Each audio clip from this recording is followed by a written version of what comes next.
Hey everybody, welcome into another episode of the Windy City Breakdown. I'm Andy Martínez, joined as always by my co-host Tony Andracki and Kyle Millinowisch. We're recording on Tuesday, August 4th, the day after, I would argue, probably the biggest Cubs trade deadline since 2021. And you guys but from the buying side, probably longer than that. The Cubs made a bunch of moves. Tony, you were at Wrigley Field. I just want to start with you. What was your reaction to the plethora of moves that the Cubs made, adding pitching, and more pitching, and Tyrone Taylor? Yeah, well, first I didn't get the hat memo today, so sorry for those of you guys that watch on YouTube. Yeah. We wear hats every day. Yeah, we wear hats and sleeves in this league, son. Not in this league. Andy, what's that hat that you have on, by the way? Chivas de Guadalajara. That's a Mexican soccer team. It's one of the few ones that fit my head, so Shit. that's half the battle. What was the hat that Jordan Bastion sent you that was So just a bucket. It was literally a It bucket. was a bucket. No, so there's the taco shop that we went to, Tony, in San Diego, Tacos El Gordo. Yeah. They were in Vegas for GM meetings, and he got me a hat from there, but he sent it in the mail, and it got lost, allegedly. So I've never received the hat. Or he didn't send it, and he's just a bad Or dude. he didn't send it. Yeah. He's a bad dude. We don't really like Jordan. Horrible guy. Yeah, Horrible don't like him at all. All right. Anyways, trade stuff, which is the stuff that you guys care about for sure here. It was interesting. I mean, I was trying to think. I remember trade deadlines in the past happening at Wrigley Field. For some reason, it feels like most of the deadlines have happened when the Cubs are away from Wrigley. I don't know why. That's just the luck of the draw. Obviously, they've changed the date. It used to always be on like July 31st. Now it's all the way up to August 3rd. And it's all the way up to 5 p.m., which to my recollection, this was the latest deadline that I had seen and experienced. Usually so, like 3. Yeah, right. So like if it's 3, just to give you guys a little peek behind the curtain, on a weekday, which they like it as a weekday, I get that. That makes sense to me. That's not Saturday evening or Sunday or whatever. So if it's a weekday, almost always a night game, and night games you're not in the clubhouse until 3 o'clock at the earliest, right? And so that's what clubhouse was yesterday, 3:05. So if it was 3 p.m., then like we would have had time, whatever. But this deadline, I was in the clubhouse for or not quite for the deadline. We were in the room waiting for Craig to come in. We had spoken to Craig, and then 10 minutes after Craig was done talking, the deadline happens. But the entire time I was in the clubhouse, the deadline had not happened, and there were moves being made. And so I was in there when we found out about Clay Holmes and Tyrone Taylor. And I remember a couple Cubs players were sitting watching the TV because they had MLB Network and various channels on. And they're like, oh man, making moves. And like, it was kind of cool to see players react in real time. I will say too, there's something about this deadline that made me think about it from a different perspective. And that was, I was talking to Dansby Swanson after the game, and he was like, yeah, listen, like this is exciting and all, but it also affects everybody. And it affects some guys too, because the Cubs acquired at least 4 guys that'll be on their big league roster right away or soon. Clay Holmes, maybe not right away, coming back from injury. That means 4 guys that are on the roster right now are gone. Whether there's DFAs, we saw Luke Little get DFA'd yesterday on Monday. Whether it means that guys are sent down, Colin Ray and Javier Assad are most likely options to get moved to the bullpen, so they're like losing their role. So there is kind of a downside to it, which I thought was a really interesting perspective that I hadn't spent much time thinking about.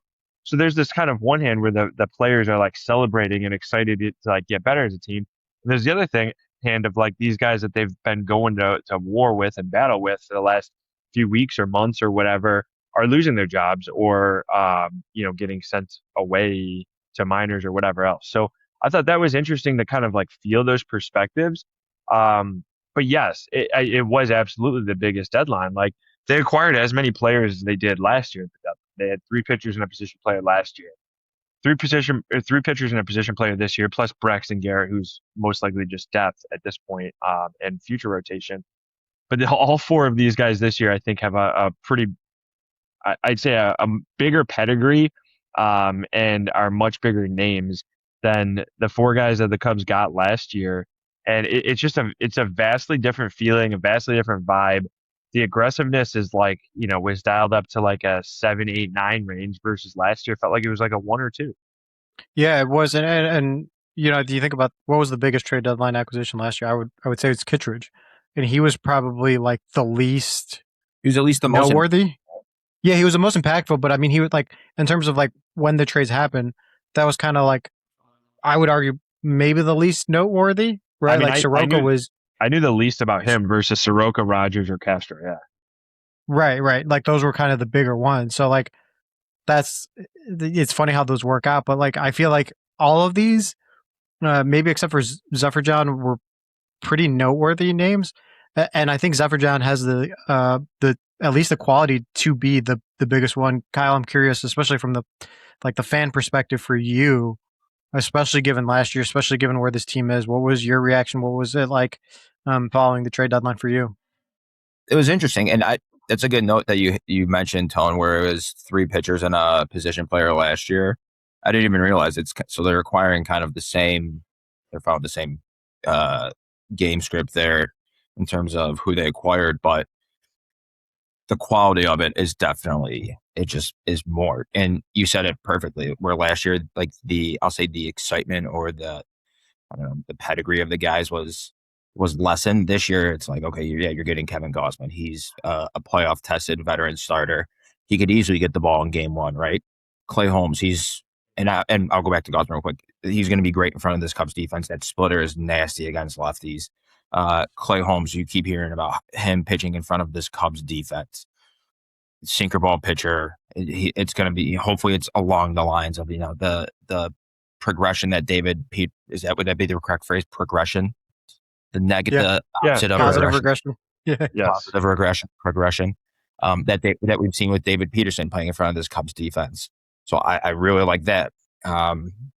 Obviously, if they were going to, I don't think they were even in the running to acquire Skubal. That was never even like a thought for me.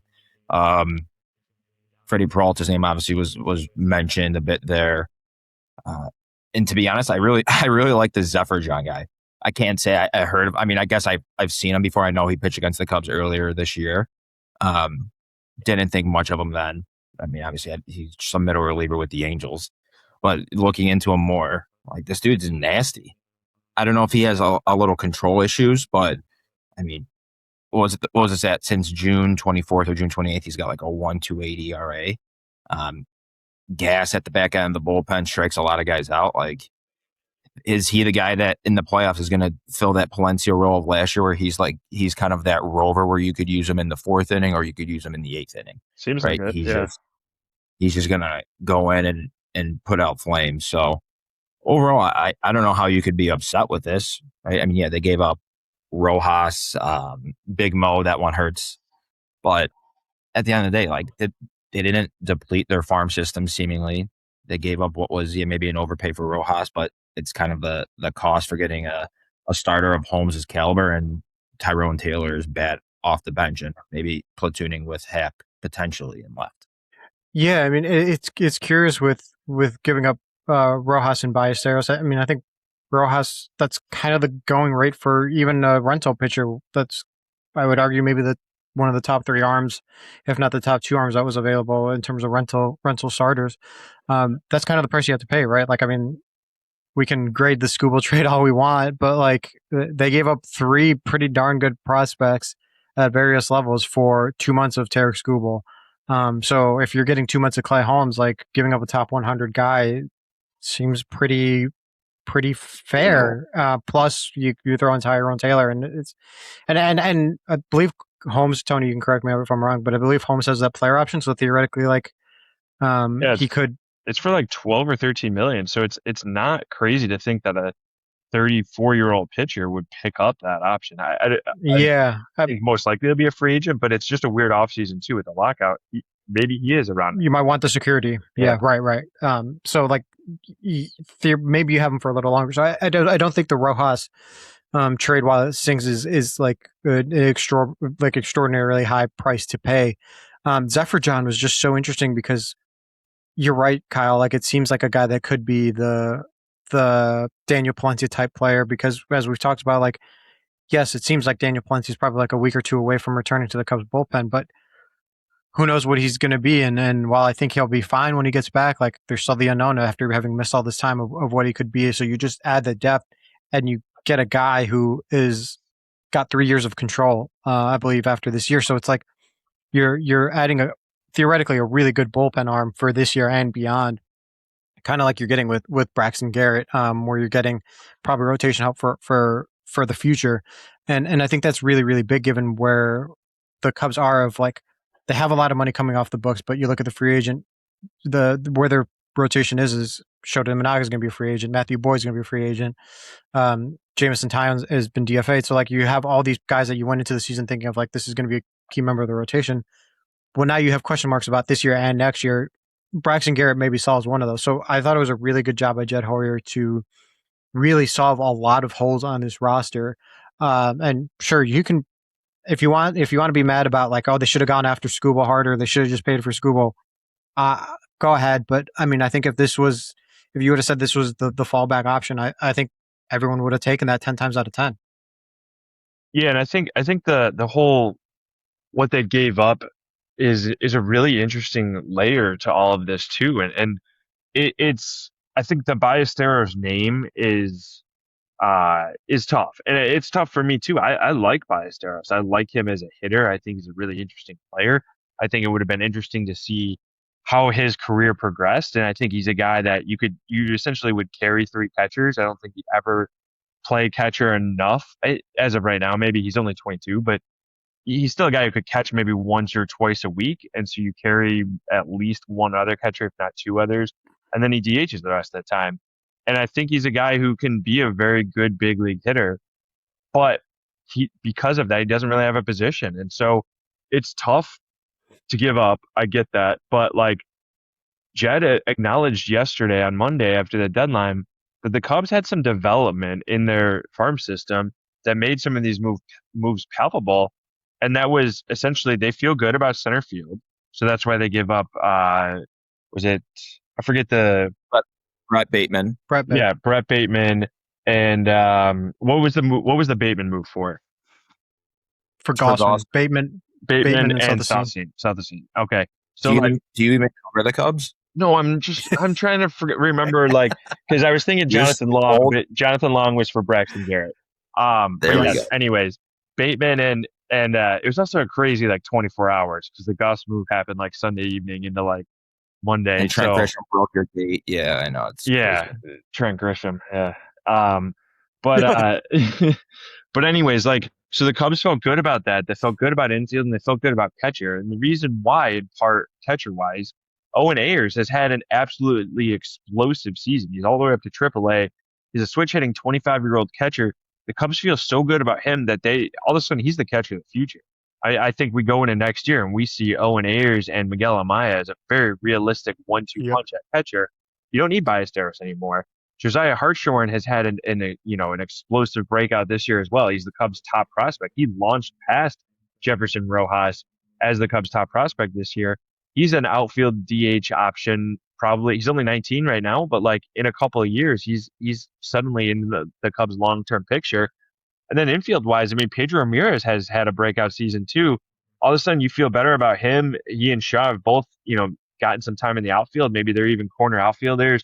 They're DH options. They're allowing Pedro Ramirez made an incredible play last night at third, allowing Bregman to DH during the midst of this stretch of like 15 straight days of the game. Like all of these things happened that made Ballesteros blocked in a way and it made Rojas absolutely blocked. There's nowhere for Rojas to play on the Chicago Cubs for a half decade or close to it, right? The shortstop, third baseman, second baseman, and first baseman are all under contract, and the Cubs have Pedro Ramirez and Matt Shaw also under contract for the next several years. Jefferson Rojas, an infielder, had nowhere to play. It was worth moving him. I can understand if maybe fans would have wanted Rojas to move for like a controllable pitcher.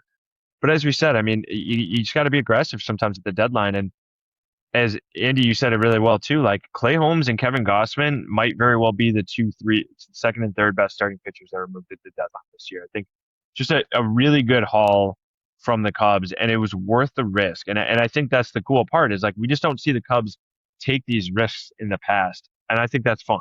Kyle, go ahead. What do you think? Do you think the Cubs gave up Rojas because they have intentions of trying to re-sign Clay Holmes, so they're able to justify it a little bit more as it's a rental in this moment, but long term it won't be a rental. I think they gave up Rojas because I think that's what it would take to get it done. Remember, it was the last deal. It was only about an hour before the deadline. I think I imagine the way something like that goes, right, is like the Mets really wanted Rojas. They didn't want multiple prospects. They wanted one really good one. There's a bona fide top 50 prospect. And the Cubs are like, we're not giving up Rojas just for Clay Holmes. And they're like, oh, well, we actually have a match. You got a right-handed hitting outfielder that mashes against lefties. That's exactly what you want. Oh, by the way, he played for Kirk Counsell in Milwaukee before. Perfect deal. Like, if you think about it, it's 5 years almost to the day, the exact opposite, where the Cubs sent Javi Baez and Trevor Williams for just PCA. It's the reverse of that deal. And that's why I think they gave him up. And also because I think they were willing to part with Rojas. And Clay Holmes makes this team a lot better, and Tyrone Taylor makes this team a lot deeper and probably will be better as well. So I think that's the reason why. I don't think it was I don't think it was necessarily with an eye beyond 26. So what you're saying is Jefferson Rojas in 5 years is going to be putting up on pace for a 10 WAR season. That's exactly what are going to be that's what I got from that. Maybe. I mean, listen, it is possible. I think Jefferson Rojas is a really. I mean, that's always the risk. Yeah. Yeah. That's always the risk. But if you don't take those risks, you don't get a Aroldis Chapman in 2016, right? Like, you have to take risks to make these deals, and it's part of the equation. But yeah, I really like the addition of Gausman. Just going back to the starting rotation additions, I love the additions of Gausman and Holmes for two reasons. When we were finished recording the podcast, you asked me, Tony, how would you line up the rotation if a playoff series started today, a wildcard series? And I hated my answer. And last week's podcast. And I don't think I had a better answer, but I hated my answer.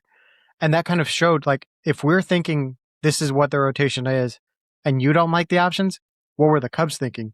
And that's why I thought Gausman was it. And I was like this close to sending you guys a message on Monday afternoon, excuse me. That's like, oh, Gausman, Garrett, and Zeferjahn. That's probably like a B. Like, I would give that like a B, maybe a B plus grade, just because of Gausman's name and playoff pedigree. But then when you add in Clay Holmes and you add in Tyrone Taylor and even Braxton Garrett for the depth options, I thought it really elevated this group. But now you're looking at, like, you've created depth and real possibilities to not only win a wild card series in 2 games, but then line yourself up in a DS situation where your third and fourth options aren't, well, if we get 3 innings out of them, then we can turn it over to the bullpen. It's a good situation. No, now you're thinking like, if we get 5 or 6 innings, we're in a really, really good spot. And I think that's a trickle-down effect where it's like, if you would have gotten just Skubal, you probably were only going to get Skubal. Like, you wouldn't have gotten another impact arm like a Clay Holmes or a Kevin Gausman. You would have maybe gotten Terry Skubal and maybe like something a little lower that might have been like a 6th or 7th starter. So then it goes back to the original conversation that we had multiple times where it's like, well, this guy starts game 1 and then starts a game 3 of a DS, and then maybe that's all you get. Now you're thinking of, like, you line yourselves up to not only win a wild card, but put yourself in a better position to win the division series. And that's what I loved about the move, is the depth that it created, where you're in a position where you can win multiple rounds of the playoffs and not just go all out to win 2 big games with a big ace. So that's why I loved the moves of adding depth to the rotation that, let's face it, like, as good as it's been of late, had plenty of question marks going into the season. And I mean, Kyle, you can correct me if I'm wrong, but like, it's got to be more exciting for a deeper playoff run with these guys added. Oh, for sure, right? I mean, you were talking about, is it Boyd, Shota, and Peterson, and then as like your game 1, 2, and 3 starter in the wild card series, and then, I mean, theoretically, one of those guys could pitch as, a game 2 starter or game 1 starter in the wild card, but really you just have so much more depth, right? So just say you go Gausman and then Boyd in 1 and 2 in the wild card, and you win both. Then game 1 in the DS, you're throwing Clay Holmes or Shota, which is still like, they theoretically could have been a game 1 option in the wild card series. So it's not like there's that major drop off. And that was probably my biggest takeaway, is just like the the bevy of quality options that the Cubs suddenly have now with Holmes and Gausman in the mix, right? They really do have 5 as the rotation sits now. Gausman, Holmes. Once Holmes is back, I'm assuming his next start will probably be with the Cubs. That's We'll not just say that guaranteed, but most likely, yeah. for this sit for my scenario, okay? In your world, Stuck. Yeah. So you have Gausman, Holmes, Peterson, Shota, and Boyd. Like that, those are 5, solid major league starters. It's not like, maybe not. They're not the Tarek Skubal, as you mentioned, Andy, like that bona fide ace. But at the same time, like you're not praying for 3 or 4 innings. It's just quality depth across the board. So I couldn't be, you're like you mentioned, I couldn't be happier with this deadline. And realistically, think if you were to rank the top available pitching options that actually did get traded, it was Skubal, Peralta, Holmes, Gausman were probably the top 4. I mean, Soriano too, but I would still take Gausman and Holmes over Soriano. I think if you're looking at it for this year, yes. Yeah, and I think if you're looking at it for this year, I think Freddie Peralta gets bumped down a bit because of how much he struggled, and that creates some wild factor. And I think Soriano's value was more so in beyond and not just necessarily 2026. I agree. So putting it that way, then the Cubs got 2 of the top 3 available pitching options. I believe, I mean, if somebody would have told you that, I don't know, last week or a couple weeks ago, you would have taken that and ran with it, and I think you still do. So I have nothing but the highest remarks or highest grades for how Jed and Co. approached the deadline here. Well, and I think too, what they did is they thought through a lot, right? So Clay Holmes is very similar. Kyle, you've already mentioned this, the progression of David Peterson. Well, why are they progressing? Why is that positive regression? It's because both of these guys put the ball on the ground a lot. The Mets had one of the worst defenses in baseball. The Cubs have the single best defense in baseball, particularly in the infield. You're getting a guy, Clay Holmes, I think, Andy or Kyle, if you guys want to look this up, but I believe is just 60+% ground ball rate. And that's incredible. He's a sinker baller who 55%, which is in the 95th percentile. So he's one of the handful of best pitchers in baseball at getting the ball on the ground, which plays exactly into the Cubs' strength. And because we just talked about depth, I mean, Pedro Ramirez won a Gold Glove in the minor leagues. He made an incredible play in there, and Matt Shaw's a good defender. Like the Cubs feel good about wherever they need to move guys, even if an injury does come up in the infield. So there's that. There's also the fact of both Peterson and Holmes have pitched out of the bullpen. Holmes has 70+ saves in his career. It wasn't until last season that he even moved into the rotation. And Jed already mentioned that, which I thought was one of the most interesting things that Jed unprompted mentioned about how Holmes has pitched out of the bullpen and been an elite closer. I don't think it's out of the question if, like, depending on how things shaken out, if we get into a world where Boyd, Shota, and Peterson are all still pitching well, maybe the Cubs do decide that, hey, we want Clay Holmes to pitch out of the bullpen. Like, I don't think that's a crazy thought to have happen at all, and enhance the bullpen and have that as another option. I'm not saying he's gonna close games, but as a multi-inning guy, as a one-inning guy, we know that Holmes can do it, and we know that Peterson can do it too because he did it in New York as well earlier this year and in the past. So I think they're just putting this all together. They have Colin Ray and Javier Assad they can move back, and then they have Ben Brown and Justin Steele maybe, possibly on their way back. You can't count on that if you're the Cubs, and that's also why I like the moves that they made. They're not counting on these guys to come back, but what if? What if there's a world where Ben Brown and or Justin Steele come back and help you out of the bullpen too? What if? And then you have Palencia. Who knows what Edward Cabrera is at this point? I think he's the odd man out.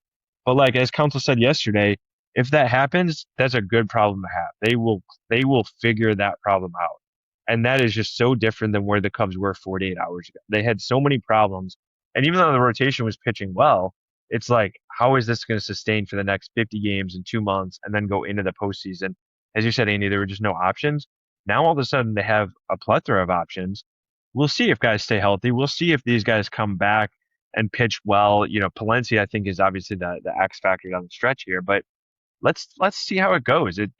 I just think it's become a lot more interesting down the stretch, and I don't think it's out of the question that the Cubs make 5.5 games up on the Brewers either. Unlikely, but these moves have made it more possible. There's more of a chance of that. And plus, you've got, I mean, what is it, a couple of weeks where they play each other for like 3 weeks straight. There's room to 7 times. make a comeback if you're Yeah, going they to make play it. seven. Slight exaggeration on my part, but you guys know what I mean. No, I do. Yeah. It's the other thing too for me that's like why I was really intrigued and interested by these additions is because the depth of the pitching rotation, like we talked about. But like if you look ahead and you try to peek into the future a little bit, you start looking at like, well, what does a playoff series look like? What does a playoff pitching staff look like? And right now, the Phillies and the Diamondbacks are tied for the final wild card spot. But let's just say for my purposes, because this is how I was kind of building it out. Like if it's the Phillies in that first round of the playoffs, the Cubs would host. They're a lot of all their lineup X factors are all left-handed batters, and I know Bryce Harper, Kyle Schwarber kind of are going to be neutral in terms of like whether you bring in a righty or lefty, but you want to have the lefty options coming out of the bullpen, right? And so then that allows you to carry a bullpen theoretically of like Caleb Theobar, of Hobie Milner, of you can throw in David Peterson theoretically, like Ryan Rallis. you create It's Ryan even, Rallis. I think it's even more. Sorry to cut you off there, but even more to the fact that they acquired Luis Ariz. They have Bryson Stott. They have Brandon Marsh. And Justin Crawford probably wouldn't get the start because that's just so many lefties. But I mean, when you look at it from that perspective, like I'm assuming if it's a left-hander on the, even if it's a left-hander on the mound, like obviously Schwarbs and Harper starting, but so was Brandon Marsh. I would have a hard time thinking that Bryson Stott isn't going to start. Obviously, Ariz is going to start. So that's 4 batters right there, like half the lineup. Yeah, because I go back to the point. Yeah, I was going to go back to the wild card series last year against the Padres. Gavin, one of you guys are going to have to correct me and fact check me, but Gavin Sheets had to start every day. Yeah, against Boyd and O'Hearn because I forget who was injured for the Padres. Ramon Laureano, and I think there might have been another injury, but Laureano was a big one. Yes, where they didn't have that, so it essentially created. It shortened their lineup, right? Because you had to play these guys who were not good against lefties, who were essentially righty mashers. You had to play them against left-handed options. Well, now you have that again, theoretically, against the Phillies team that, like, I've mentioned it a lot of times on this podcast of, like, you might have caught them at the right time when you played them. They're going to be good in the playoffs. They're going to be tough to beat in the playoffs. But you neutralize that by stacking your pitching staff with lefties. And if you have Ryan Rollison, if you have Caleb Theobar, if you have Hobie Milner, if you have Justin Steele, if you have Shota, and like you're going to get 5 different looks from left-handers, and you're going to get them each day a different arm, right? Like you're just not going to have comfortable at bats, and it gives you a better chance to win, which is I think is a good situation to be in. Plus the X factors of guys like Zeferjahn and Palencia. And why am I blanking on Jacob Webb? Sorry. Like you have all these other X factors that essentially shorten a game and allow you to potentially win a playoff series against them a lot easier. And the way it would be looking now is if it ended today and you played the Phillies or even the Diamondbacks, you'd get Milwaukee again in the DS. Yeah, and I think Zeferjahn is potentially like the X factor out of the guys that the Cubs have acquired here, right? Because he's under team control for. I was just looking this up. He's only in like his first year of pre-arb. I thought I saw until 2030. I'll look it up right now. Which seems so far away, like 2030. He's through 2030. He's pre-arb next year too. So then he's a free agent in 2031. Yeah, so he had 4 years of team control after this year. Now, he's a 28-year-old reliever who is just kind of experiencing a breakout now. There's no guarantee that by the time he's 33, he's still going to be as effective. But he's effective right now. And if the Cubs, I feel like the Cubs have earned and deserve credit too, that they've acquired these guys and fixed some of them, right? And I'm not saying Zeferjahn necessarily needs fixing, but control is an issue with him. And I think the Cubs, if they're giving up a guy like Ballesteros for him, it's because they feel like they can do something to unlock him even further and take him to the next level. And I think that's a very reasonable expectation to have. But even this version that you got now, he plays into the Cubs' strengths. Or I'm sorry, he's different than Clay Holmes. He plays into their weaknesses. They rank 21st in baseball, the Cubs bullpen does, in strikeout percentage, around 21%. The only team that's in the playoff hunt The only team lower in the playoff hunt is the Arizona Diamondbacks among the bullpen. So the Cubs have the worst bullpen among playoff teams. Again, right there, the Diamondbacks at swing and miss, which in October is what you want and what you need as much as anything.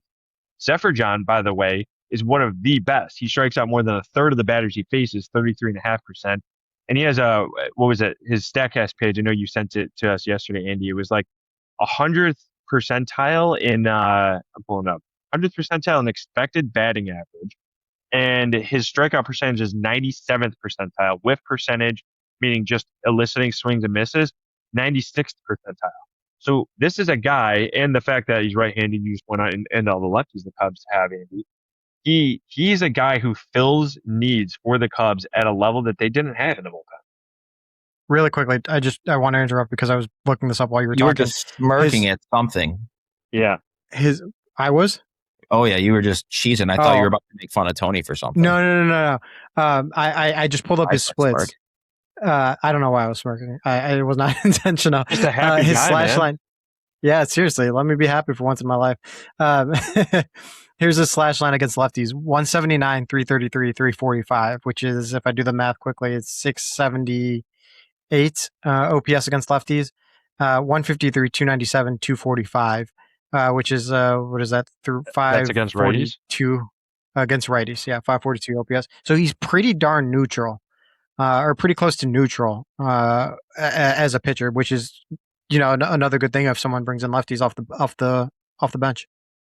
Yeah, I mean, it's just interesting. It's just very, very interesting what he can bring to this bullpen, and there's a chance that this doesn't go well, and Gausman is having one of the worst years of his career, at least in the last 5-6 years since he's become the Kevin Gausman that we know.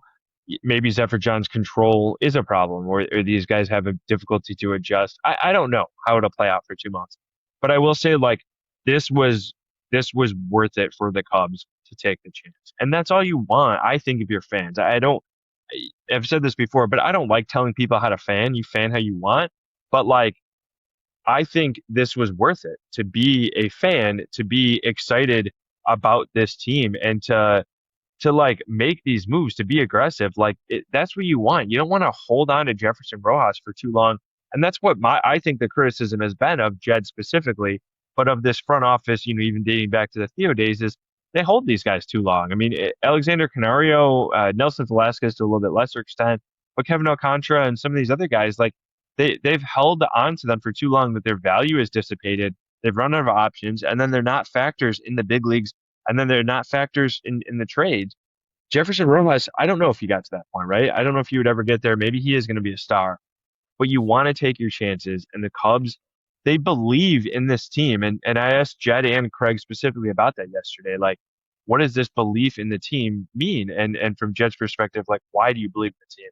It's because of the resilience. It's because they've navigated all these pitching injuries. And, Council talked about how, like, it was like by the end of May, they'd already used as many pitchers this year as they used last year, or starters or something like that. And this team has come out the other end. They have the 4th best run differential in baseball. They look like a clear powerhouse team.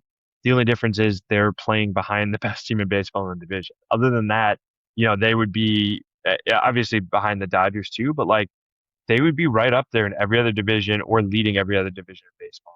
And the Cubs feel really good about that. I just think they should be commended for being aggressive and for going in and for trying, for feeling like every season is sacred, because we don't know what next season's going to hold. We don't know if there is going to be a full season. And if that's the case, like, then you're talking about 2028 being the Cubs' next chance to win a full season World Series. If it doesn't happen this year, by then these guys will be how old, right? Like, Dansby will be in like his second to last year. Dansby will be 34, 35. Ian Happ, if he does resign, will be 34, 35. Nico Horner will be like 33. Like, all of a sudden you're talking about, like, the core of these guys is just far older. And I think it was worth it to not push your chips all in, but to go that 7, 8 out of 10 aggressive scale. Yeah, and just quickly for those watching on YouTube, Kyle had to hop off really quickly, but to your point about, like, holding on to prospects too long, Jefferson Rojas is Rule 5 eligible this year, so they would have to add him to the 40-man roster this winter to protect him from losing him in the Rule 5 draft, because he would definitely be taken in the Rule 5 draft. And therefore you're looking at a timeline where, yes, he's in Double-A, but in 2 years after that, he would basically be in his last option year. And then you run into the same issue of that you're facing with Kevin Alcantara next year, right? Where Kevin Alcantara is going to have to be on the major league roster with the Cubs or with someone else all of next year because he's out of options. And you start running into like, well, what's the trade value for a guy without minor league options? And that has to be on the major league roster every single day. Like it starts creating these ripple effects to your point. And that's something that kind of was on the maybe very distant horizon for Jefferson Rojas. So trading him maybe made a little bit more sense to a Mets team that, as you've talked about, had horrible major league defense, and maybe he can upgrade that in a couple of years and be a factor. So there's just all these factors that I think play into it, and that is just the going rate. Like you're right, you have to take a risk. You have to be willing to part with moves that are going to hurt or you feel like are very painful, and then that doesn't feel like had been the case. Like even, I mean, we've mentioned they weren't super aggressive last year. 2024, you would argue probably was like the last time a trade kind of hurt because you sent Morel for Paredes, but like there were already question marks developing about Christopher Morel with a lack of position and you know, if it was kind of fluky and as we've kind of seen, you know, we probably got way more value for Christopher Morel than you probably would have thought, or than you probably should have. 2023, even when you made the Jamer Candelario trade, which was maybe one of the best bets available at the time, that deadline, you felt like you didn't give up too much because of DJ Hers and I'm forgetting who the other prospect was. Was it Giovanni Cruz or no, it was Christian Franklin, maybe. Oh yeah, I think that might have been I think that might be right. Yeah. So you didn't feel like you were losing too much, or it wasn't like it didn't feel like too painful.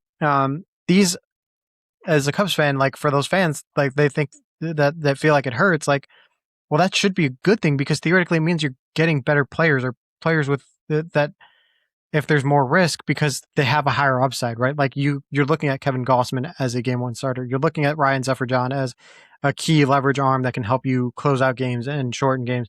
You're looking at Clay Holmes and Tyrone Taylor as X factors in the postseason. Like that's why you make those deals. Like I'm sure the Dodgers, even though they're very deep, so maybe it isn't the same. Like they probably didn't want to part with Zaire Hope or River Ryan. But you have to, that's what you have to do to get really darn good players to improve your chances of winning. And that's what the Cubs did. And if they pan out, but the Cubs have made it to the NLCS or the World Series, like, are you really going to be too upset? I don't think so. Yeah. And I think it is interesting too, like how would this trade deadline have looked if 3 months ago things didn't play out this way with Owen Ayers, Josiah Hartshorn, and Pedro Ramirez specific, right? Like there's other things that could have happened, and you expect breakouts every year. We know that some prospects will break out in the farm system, and we've seen it. And 2 years ago, Cam Smith broke out, but he was a first round pick. Matt Shaw looked good 2 years ago as well. He was a first round pick. Like there are some of these guys that you expect, but Owen Ayers was a 5th rounder, I think, and Hartshorn was a 6th rounder. I think he was even deeper. Go ahead, continue. And Pedro Ramirez was an international signing, right? But it was years ago now. It was the same year as the Ballesteros signing, and he was kind of like Ballesteros was the big one, and then Pedro Ramirez was one of those guys. Owen Ayers was a 19th round pick from Marshall University. Oh yeah, it was way out. And Hartshorn was 6th rounder or 5th rounder. Either way, not he was in the first 9th. 3 or 4. Yeah. So, right. But like these guys have exploded onto the scene, and that has changed the calculus for the Cubs.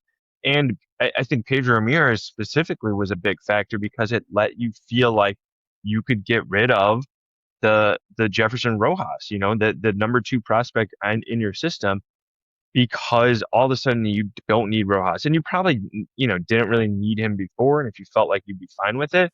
But Pedro Ramirez not only had a great minor league season before he got called up, but he looks like a dude. Like I was talking to Dansby Swanson after the game about it, and Dansby was like, "This is one of the most I've enjoyed being around him as much as I've enjoyed being around a young rookie in a really long time. Like he does everything right. He has this calm poise to him that Dansby was talking about that the Cubs veterans see And he's a switch hitter. He plays multiple positions. Everywhere he's looked defensively, at least the way I've seen this year, has been has been strong. And he's excelled at third base.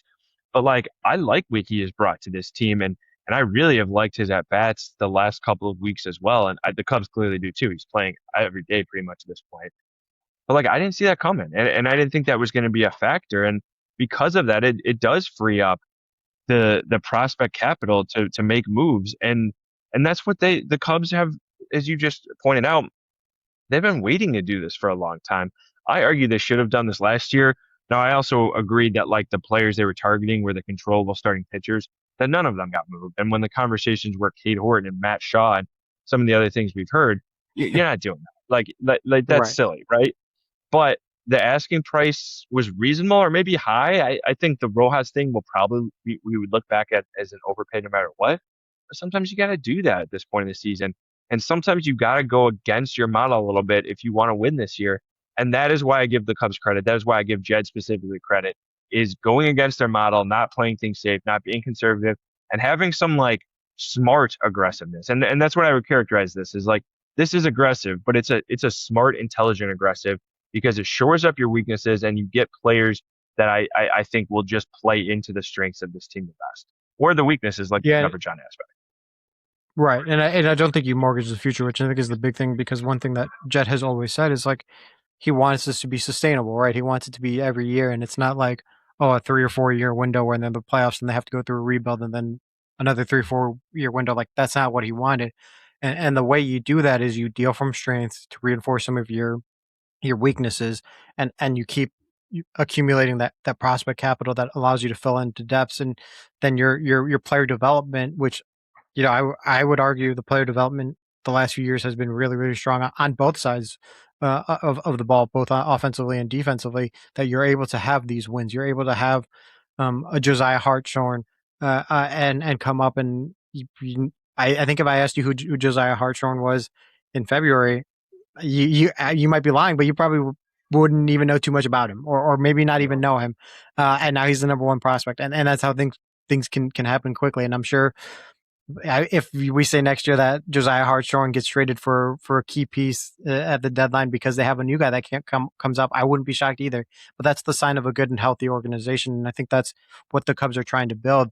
You want to get to a point where you have a farm system like the Dodgers or like the Brewers, where if you're dealing from it, it's like, oh yeah, that hurts, but like it is what it is. You still feel like you have guys coming, and they're not totally there yet, but I think you don't feel like, well, the farm system's totally shattered, and in a few years they're going to be in a tough spot because they're going to have to call up young guys that aren't ready or aren't good enough. Like I don't think that's going to be the case, and I think that is a really good sign of a good, healthy organization where it's not top heavy, it's not bottom heavy, it's just kind of solid throughout, and the major league club is competing and putting themselves in a chance to win.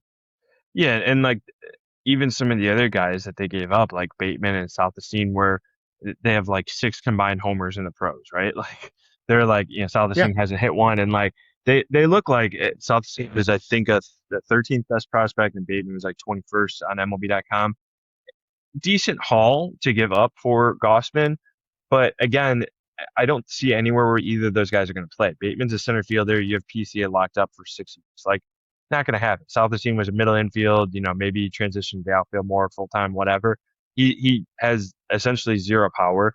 Good base runner, good on base guy. Looks like a good ball player. Like I think he'll be a big leaguer. It seems like, at least, but nowhere to play again. And so like they dealt from this position of strength. And Mason McGuire, Mark McGuire's son in the Zeferjahn deal, he might be the one that we look back at as like that kind of hurts a bit because the Cubs need all the arms they can in the farm system. What were you saying? That's literally what I was going to say. I was like, Mason McGuire was the only one. I was like, wow, that's kind of tough because they just don't have the pitching depth. But like, they also drafted like 45 pitchers this draft that maybe that they're reinforcing it a little bit that way, and it kind of lessens the blow. But yeah, like their strength has been in the farm system has been their position group. They dealt from that to reinforce their pitching staff, which is the weakness in the major league department. And that's really all you can ask for as an organization to try and go out and win.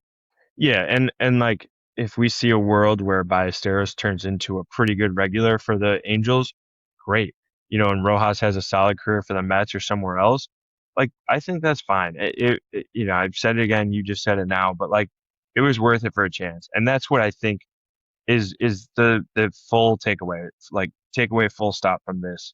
The Cubs are going for it, and they didn't push their chips all in, as you mentioned too. Like they still have a lot of the prospects that they like, that I really like in their system.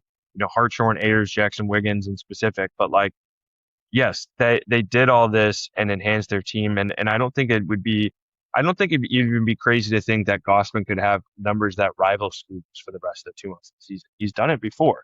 I mean, he was in the Cy Young conversation alongside Scooble last year, maybe not quite last year, but a couple years ago, and his underlying metrics, his like FIP is a run better if he has a better defense behind him. His expected ERA is better than what it is in Toronto, and he's had a rough last couple of months. But like he comes here to Chicago, my prediction now is Kevin Gausman starts game one of the playoffs.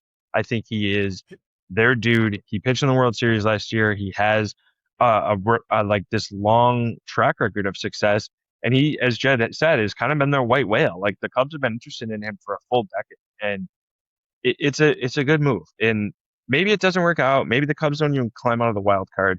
But I appreciate them for taking the opportunity. And I think from a fan perspective, that's what you want. And when there's optimism for the other guys coming back from injury, which I think there is realistic optimism for the Browns and Steels and Valencia and Hedrick Cabrera, and some Colby Milner should probably be back soon as well. Hunter Harvey all of a sudden is throwing. He missed a lot of bats from the right side. I think you feel good about that. And then, by the way, the Cubs just beat the Dodgers 10-5 in one of their most complete games of the year, too, at Wrigley Field in what felt like the start of the playoff atmosphere. Like, this is a boost to the team, too. That can't be understated. Is like, this gave the team some juice in the clubhouse. And last year, I don't know, nobody went on the record, right? But, like, if I'm a player on the team, I would have felt underwhelmed and disappointed about the deadline as it happened, and then especially when Soroka came off the field in the second inning with the Cubs. Like, that was not an impactful trade deadline last year. This year, it was totally different feeling. I would feel like I'm ready to like run through a wall if I'm on the Cubs roster. As I mentioned to you, I've been listening to the Rizzo and Ross podcast as it's kind of been coming out. And one thing that struck me, because they've talked about it in almost every single episode, every guy talked about the Aroldis Chapman trade and how like you feel really good. You've been grinding all spring, all season, and then the front office goes out and gets the best player available. It's like an injection, right? It's like a Red Bull. It's a can of Red Bull. It gets you fired up. And they've talked about how they're like both Ross and Rizzo and some of the other players have talked about like we've been at good teams where they don't do anything at the deadline. You kind of feel like, what do these guys even believe in us? Like, do they even win? And like having heard that story so many times, I always wondered like 2025. Again, none of the players last year would ever go like the Cubs clubhouse is just not like this. None of them would ever say like, man, what the heck? Why didn't we go out and try to do more? But you do wonder if it was kind of like, wow, we've been grinding this hard and we're one of the better teams and Yeah. we essentially did nothing. I wonder how much of that feeling was kind of around. And then this year to see them go out and do this and do this and do this, while it does stink, as you mentioned earlier in the podcast, because some guys might be losing jobs or losing their roles or going down to Iowa. This was done to make the team better. It wasn't like it was a thing to worsen the team. This was to try and go out and win a World Series. There's got to feel like there's some sort of like jacked up, like the players are more jacked up. And maybe you saw it in Monday night's game where they go down after 4 pitches, 3-0, and they still come back and win 10-5. Like that, maybe that's the catalyst effect, the trickle down effect that you just don't often think about. And I think that's also real. Like that is also real and a real jolt to a team that this is a really long season and can get monotonous and can get tricky, and to do something like that, I think can fire them up. Yeah, I think, again, driving the point home, just very simply, the Cubs are better than they were 48 hours ago. They have increased their odds, whatever the metrics and systems say. They have clearly increased their odds of not only making the playoffs, but potentially chasing down the Brewers and of getting past the Dodgers in the NL, for the NL pennant, and of winning the World Series. Like all of that has become more realistic and potentially much more realistic than it was on Saturday or than it was a month ago.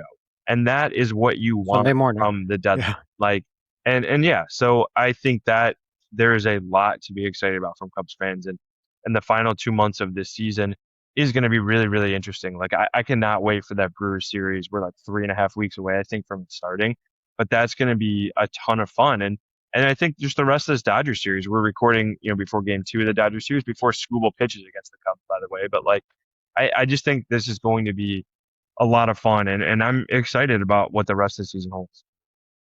Yeah, looking forward to it. We're gonna get to that guy Rock probably next week since Kyle jumped off. I think it was his turn or your turn. I can't remember. I think it's But his, yeah. we'll do it when we have everyone. But this was a fun podcast. Thanks as always to everyone listening, tuning in. Make sure to rate, review, subscribe, do all the good stuff. Thanks for listening in and tuning in as always.